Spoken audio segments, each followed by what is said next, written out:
Let's bring in Teng Jianqun for more on the cross-strait dialogue. He's the director for the Center of Arms Control, China Institute of International Studies. He's joining us now from Beijing.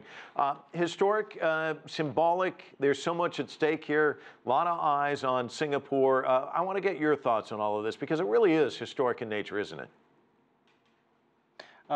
Yeah, I don't think this is simply a historic or symbolic meeting between the two leaders across Taiwan Strait.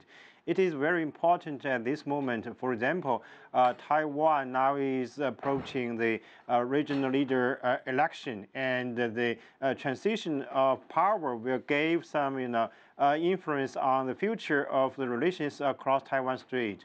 And the meeting, I think, at least will give us two implications. First, I'm sure this is a very strong political meeting between the two leaders across the strait and to the outside world. And second, that the two leaders will be committed to, maintain the momentum of peace and cooperation in trade and in security in this region. So I think this is really a very significant meeting between the two leaders. And in just a few minutes, we'll be hearing from President Xi. His address called Forging a Strong Partnership to Enhance Prosperity of Asia. We got a bit of a preview. He'll be talking about renewable energy, energy management, smart nation initiative, and the bilateral relations. What do you expect to hear out of this address? Of course, his address in Singapore will give some new, implications to the outside world. For example, the cooperation in this region, of course, is very important in trade. I think last year, the total amount of the trade between China and ASEAN nations already reached about $500 billion US, and there will be continued the momentum. So I think at this time, President Xi's address will give some, analysis on the current situation, not only in trade, not only in economy, but also in security. For example, I'm sure he will touch upon the sensitive issue like the South China Sea, dispute in this region, and will give Chinese answer or proposal to these issues. Let's talk a little bit, if you don't mind, about Singapore and the special relationship between Singapore and the United States. The late Lee Kuan Yew, called the Sage of Singapore, really helped in terms of relations between the cross-strait relations.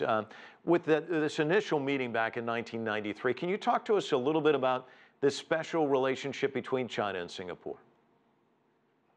Of course, I think Singapore is one of the most important countries among the 10 ASEAN nations.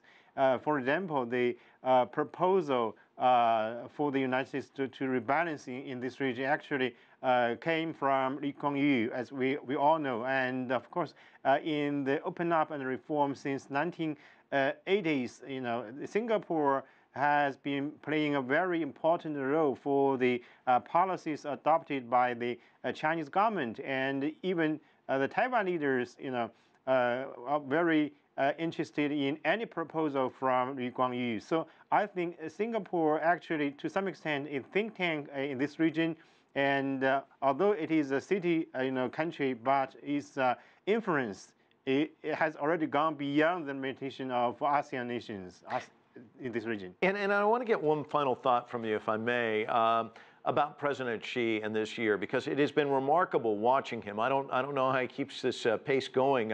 We saw him here in Washington not long ago for a state visit here. Then he was off for this major address at the United Nations. Then a state visit in England. He just finished up a trip to Vietnam. Now he's in Singapore. It's been really remarkable watching him as he basically gets out there on the world stage. Yeah, as everybody knows, President Xi Jinping is very different from the previous leaders. He's very confident, he's very pragmatic, and he is very eager to contact with leaders all over the world. He paid a visit to the United States, paid a visit to UK, and this time to Vietnam, and now in Singapore. I think this is actually a development of the international situation. For example, the globalization of the economy and the multipolarization of international politics. In this tendency, China has become more and more active in playing a role in international affairs and in maintaining good relations with all the countries in the world, especially with the neighboring countries. So I think the visits by our president this year will contribute greatly to enhance the relation between China and relevant countries, and also will give some positive impact on the development of economy, of political relations in Asia-Pacific region. Teng Jianqun joining us from Beijing. Thanks so much for your observations.